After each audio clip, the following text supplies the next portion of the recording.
Ako teraz si povedal celkom zaujímavú teóriu, že teoreticky ten Rex, ak by od nich dostal nejaké núdzové volanie, ale nevedeli by mu poslať súradnice, tak vďaka Wolfovi by sa mohli dostať na Tentis, aspoň nejako by to prepojilo tú veľkú scénu s Wolfom, čo bola ešte v polke série a akože to som fakt nechápal inak, keď to tu tak na okraj spomeniem, že oni vrátili Wolfa, ale nič s ním doteraz nerobia. Pamätám si, ako sme tu na v podcastoch špekulovali, čo bude s Wolfom a doteraz nič, čo kúsok nechápem.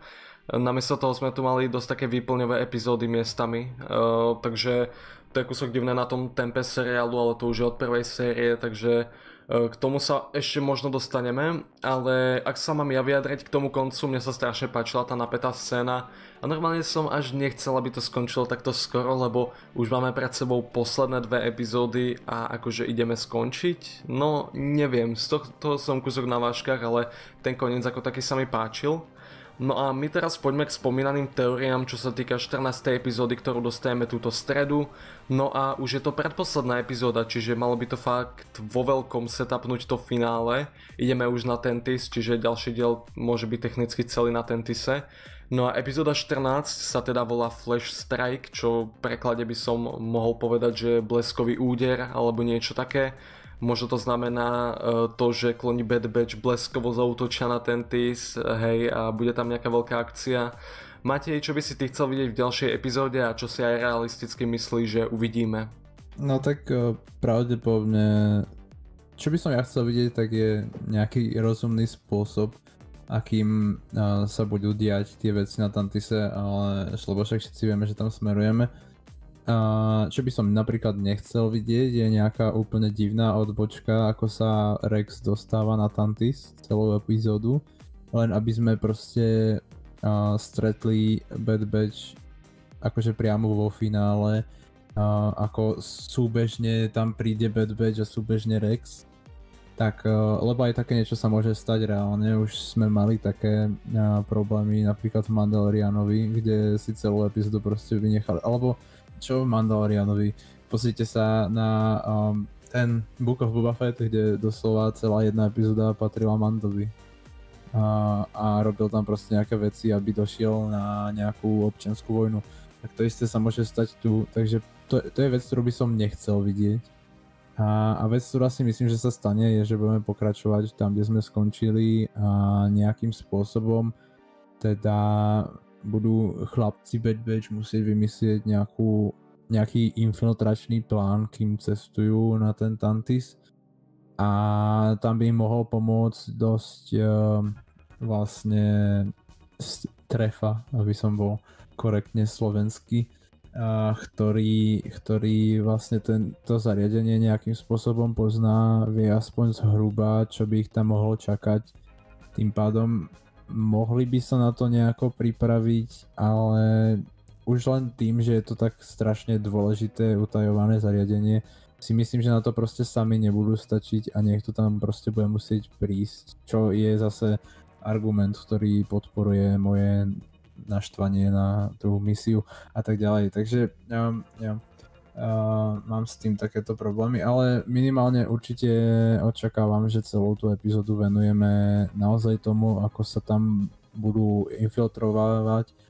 Po prípade možno, že ich Hemlock zajme, čo by dávalo tiež dosť veľký zmysel vzhľadom na to, ako nám bolo predstavované ten tis, že je dosť dobre chránené. Takže hej, očakávam, že proste tam bude nejaký nábeh do tej základne a pravdepodobne ich Hemlock tam všetkých pochytá a to bude proste koniec epizódy, aby sme boli takí, že ako sa z toho môžu dostať a potom uvidíme 10 minútovú epizódu, ako Hemlock všetkých postrieľa aj s Omegou a GG.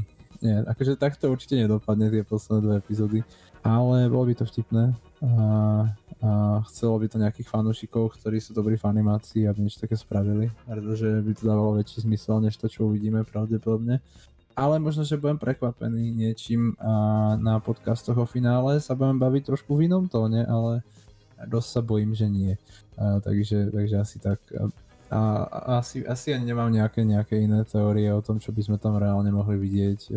Ten Wolf bol dobrý nápad, to by bola taká celkom fajn scenaristická kľúčka, že áno, Wolf premýšľal nad tým, že Imperium robí zlé veci a teraz by mohol nejakým spôsobom z imperiálnych rád pomôcť klonom Bad Batch dostať sa z Tantisu, dostať Omegu a ďalších klonov z Tantisu a tak ďalej, poriešiť ten projekt Necromant a tak ďalej. Čiže hej, to by mohla byť taká cesta, ktorá by mohla viesť k niečomu, čo by sa dalo považovať za celkom dôstojný záver, za dôstojnú nejakú myšlienku a tak ďalej, takže hej, tam si viem predstaviť, že ak by šli touto cestou, čo všetci by sme boli určite radi, pretože kto nemal rád Wolfa.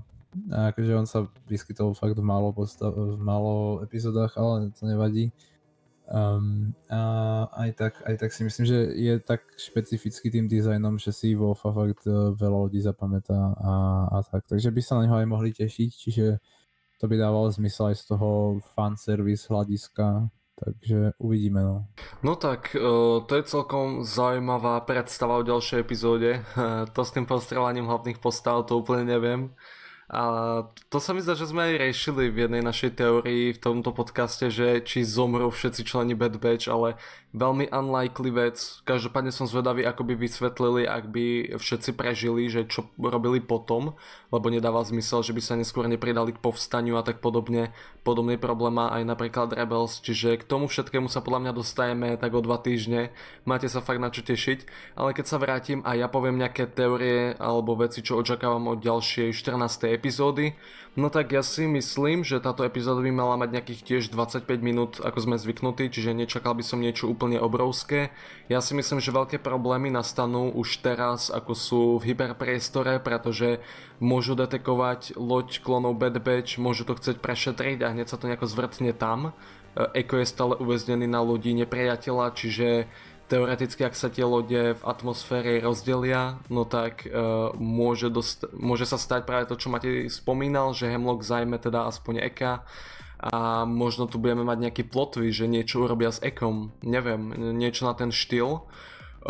Čiže to by bolo zaujímavé a myslím si, že nečaká nás nejaký veľký útok na Tantis, ale skôr možno nejaký pokus kontaktovať Rexa, že toto im zaberie možno čas, vyslať nejaký signál, lebo Crosshair to podobne urobil v minulej sérii, ale nie veľmi úspešne, ako sme videli, lebo vtedy bol zajatý.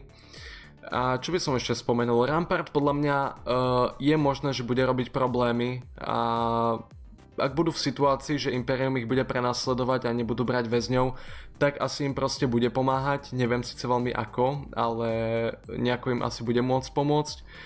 Ale myslím si, že nás čaká nejaká zrada od Ramparta, aj to je dosť možné, lebo celkovo ako Rampartovi mi nesedí, že by bol úplne dobrák a možno by chcel využiť nájdenie Tantis ako takú veľkú príležitosť, že Imperium si ho vezme späť po tom, čo im takto pomôže a zradí klonov Bad Batch. Čiže to by som aj od Ramparta celkom čakal. Celkovo takéto plot twisty sú časté aj v Rebels, aj Clone Wars, takéto zrady, kedy hlavné postavy začnú niekomu tak jemne veriť a zradí ich, takže to by som tu aj celkom čakal. No a to je všetko pre teórie, čo sa týka ďalšej epizódy Bad Batch. Poďme sa mi pozrieť na nejaké vaše otázky.